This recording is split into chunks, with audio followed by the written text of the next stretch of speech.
تمام ادیان اور مذاہب کا احترام ہے، اور بلا شک دین کے نام پر اور مذہب کے نام پر جو دہشت گردی اور قتل عام کا سلسلہ ہے، یہ تمام ادیان اور مذاہب کے لیے بدنامی کا سبب ہے، اور تمام ادیان اور مذاہب کے ماننے والوں کے لیے اگلی آنے والی نسلوں کے لیے خطرناک ہے، اور اگلی آنے والی نسلیں اسی دہشت گردی اور دین اور مذہب کے نام پر اختلافات کی وجہ سے دین اور مذہب سے دور ہو جائیں گے۔ ہر کچھ عرصے کے بعد ہم دیکھتے ہیں کہ علماء اہل سنت میں سے کچھ لوگ اور ان کی دہشت گرد تنظیمیں کوئی نہ کوئی ایک ایشو اٹھا کر مذہب حق اہل بیت علیہم السلام کے خلاف کہیں نہ کوئی فتنہ بازی کا کام انجام دیتی ہیں۔ بلا شک تمام برادران اہل سنت ہمارے بھائی ہیں، تمام مذاہب، ان کی جان مال عزت آبرو کا احترام ہے، لیکن ان موضوعات کو ڈسکس کرنا پڑتا ہے کہ جب ان کے علماء کی جانب سے مختلف پروپیگنڈے ہو رہے ہیں۔ کچھ دن پہلے کراچی میں ایک شخص نے کہ جس کے بارے میں کہا گیا کہ اس نے قرآن کی توہین کی، اور کیا توہین کی یہ بھی کلیئر نہیں ہے، لیکن یہ اتنا واضح آیا کہ وہ شراب کے نشے میں تھا۔ تو پہلی بات یہ ہم بتاتے چلیں کہ تمام مذاہب اسلامی میں نشہ حرام ہے، خصوصاً تعلیمات قرآن و اہل بیت علیہم السلام کے مطابق کسی بھی قسم کا نشہ کرنا حرام ہے، لیکن یہ بات واضح رہے کہ نشہ عقل کو زائل کر دیتا ہے، اور عقل کے زائل ہونے کے بعد اگر کوئی شخص کوئی کام انجام دے، وہ کام تو خود اس کا بھی کام نہیں مانا جاتا، چاہے جائے کہ اس کام کو پوری قوم کی جانب نسبت دی جائے۔ لہٰذا یہ جو قرآن کی توہین کی نسبت پوری شیعہ قوم کی جانب دی جا رہی ہے، یہ انتہائی غلط کام ہے۔ اور اس سے پہلے کہ اس موضوع کو ہم آگے ڈسکس کریں تو ہم یہ بتاتے چلیں کہ اس وقت دنیا بھر میں جتنی بھی دہشت گرد تنظیمیں ہیں، یہ اکثر اہل سنت کی ہیں، اور خصوصاً اس میں دیوبندی اسکول آف تھاٹ کی ہیں 90%، اور اس کے بعد باقی وہابیوں اور سلفیوں کی ہیں۔ اور ان لوگوں نے کیا شیعہ اور کیا سنی، اور سنیوں میں کیا دیوبندی، کیا بریلوی، کیا صوفی، اور کیا خود اپنے ہی مکتب فکر والوں کو نشانہ بنایا حتیٰ مسجدوں میں۔ تو ہم سوال یہ کریں گے، اور ہمارے دیکھنے والے واقعاً اس قسم کے فوٹوز کو آگے بڑھائیں کہ جب مسجدوں میں انہوں نے دھماکے کیے تو کتنے قرآن جلے اور شہید ہوئے اور پارا پارا ہوئے، اور کتنے قرآن شہید ہونے والے کے خون سے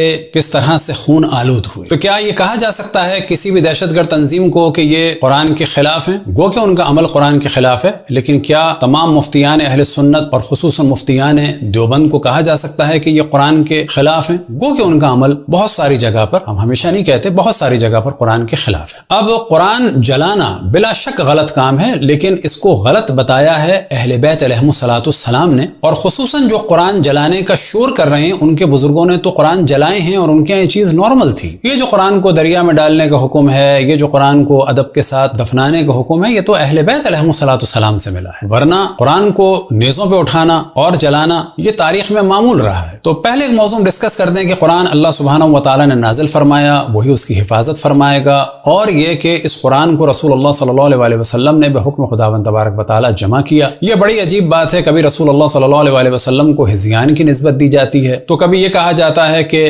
شیطان نے القاء کر دیا اور اپنے کلمات معاذ اللہ رسول اللہ کی زبان سے جاری کر دیے، اور ایک مشہور داستان ہے غرانیق کی، اس کو بیان کیا جاتا ہے۔ تو کبھی ان کو معاذ اللہ بالکل بے پڑھا اور بے لکھا کہا جاتا ہے۔ اور یہاں پر بھی سوال یہ پیدا ہوگا کہ اشرف الانبیاء فرما رہے ہیں کہ مجھے قلم و قرطاس دو، اور ان کے مقابلے میں کہا جا رہا ہے حسبنا کتاب اللہ، تو کتاب خدا کی معرفت رسول اللہ صلی اللہ علیہ وسلم کو زیادہ ہے یا دوسروں کو زیادہ ہے؟ رسول اللہ صلی اللہ علیہ وسلم کے بعد قرآن جمع کرنے کی بات کی جا رہی ہے، تو کیا قرآن کو جمع کرنے کی رسول اللہ صلی اللہ علیہ وسلم کو فکر نہیں تھی معاذ اللہ؟ تو ایک دلیل دیتے چلیں کہ جب روایات ہیں شیعہ اور سنی میں رسول اللہ صلی اللہ علیہ وسلم سے کہ قرآن کے مختلف سوروں کی تلاوت کا کیا ثواب ہے، تو اس سے پتہ چلتا ہے کہ قرآن کی سورتیں انہی آیات کے ساتھ رسول اللہ صلی اللہ علیہ وسلم کے دور میں موجود تھیں۔ لہٰذا یہ جھوٹی فضیلتیں بنانے کے لیے دوسروں کی یہ سارے موضوعات گڑے گئے کہ جو در حقیقت رسول اللہ صلی اللہ علیہ وسلم کی توہین کا سبب ہے، کہ معاذ اللہ انہیں قرآن کی فکر نہیں تھی، بعد والوں کو فکر تھی، انہیں اپنے بعد اسلام کی رہنمائی کی فکر نہیں تھی، کسی کو معین نہیں کیا، بعد والوں کو فکر تھی۔ تو یہ پورا ایک سلسلہ چل رہا تھا رسول اللہ صلی اللہ علیہ وسلم کو معاذ اللہ بہکی ہوئی باتوں کی نسبت دینے کا، جہالت کی نسبت دینے کا، شیطان کے ذریعے سے قرآن میں معاذ اللہ تحریف کے سلسلے کا، اور پھر بعد میں یہ بتانا کہ ان کی عقل معاذ اللہ اتنی نہیں تھی کہ قرآن جمع کریں، بعد والوں کو فکر ہوئی۔ اسی طریقے سے تاریخ کی فکر بھی رسول اللہ صلی اللہ علیہ وسلم کو نہیں تھی، سالوں کی فکر بھی اور کیلنڈر کی فکر بھی معاذ اللہ رسول اللہ صلی اللہ علیہ وسلم کو نہیں تھی، بعد والوں کی ہوئی۔ تو یہ ساری جھوٹی روایتیں۔ اب یہاں پر ہم بتاتے چلیں کہ حضرت عثمان نے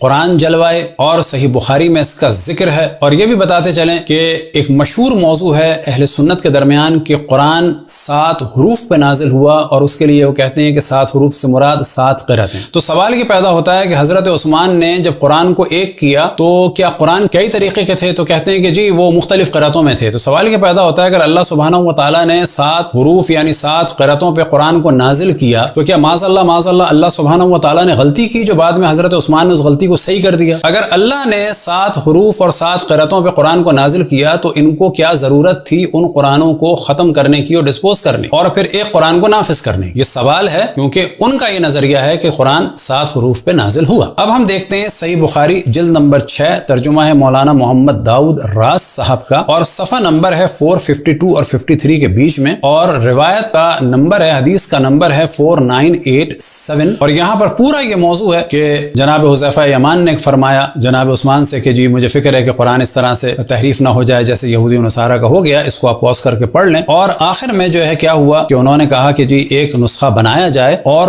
حکم دیا کہ اس کے سوا کوئی چیز اگر اس قرآن کی طرف منسوب کی جاتی ہے خواہ وہ کسی صحیفے یا مصحف میں ہو تو اسے جلا دیا جائے۔ تو یہ ترجمہ صحیح نہیں ہے، آگے اس کا صحیح ترجمہ بھی آ جائے گا، لیکن اگر آپ عربی میں دیکھیں تو یہاں پہ ہے وَأَمَرَ بِمَا سِوَاهُ مِنَ الْقُرْآنِ فِي كُلِّ صَحِيفَةٍ أَوْ مُصْحَفٍ أَن يُحْرَقَ، کہ انہوں نے حکم دیا کہ اس قرآن کے سوا کہ جو انہوں نے جمع کرایا ہے کوئی بھی اگر صفحہ ہو یعنی صحیفہ یا کچھ پیپرز ہوں، او مصحف، اور اگر مکمل مصحف ہو تو ان سب کو جلا دیا جائے۔ اب آپ کے سامنے کنز الامال جلد نمبر 1 اور حصہ نمبر 2 اور صفحہ نمبر 729 اور 730 کے درمیان یہ روایت ہے 4775 کی، اور وہی پوری روایت ہے، اور اس کے بعد ان کا ترجمہ بہتر ہے اور صحیح ہے۔ وہاں پر صحیح بخاری میں کوشش کی گئی ہے کہ ترجمے کے ذریعے سے تھوڑا سا حضرت عثمان کا دفاع کیا جائے، اور یہاں پر موضوع کیا ہے، اور یہ بھی حکم دیا کہ اس کے علاوہ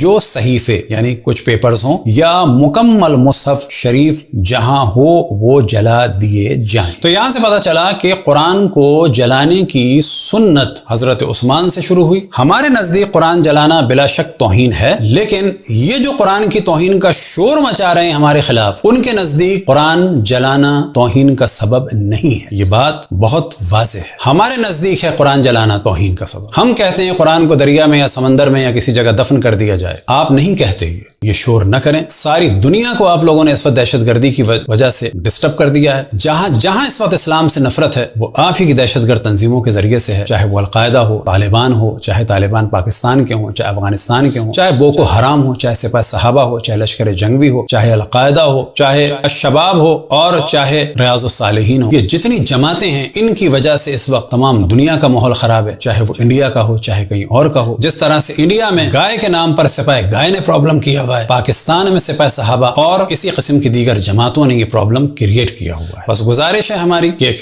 نشے والے آدمی کے عمل کو اس کی جانب بھی نسبت نہیں دی جا سکتی، چاہے جائے کہ پوری قوم کی جانب نسبت دی جائے، اور اگر آپ نسبت دے رہے ہیں اور قرآن کے جلانے کو ایشو بنا رہے ہیں تو یہ ہمارا پورا عقلاً اور شرعاً اور قانوناً حق ہے کہ بتائیں کہ قرآن جلانا آپ کے یہاں توہین کا سبب نہیں ہے۔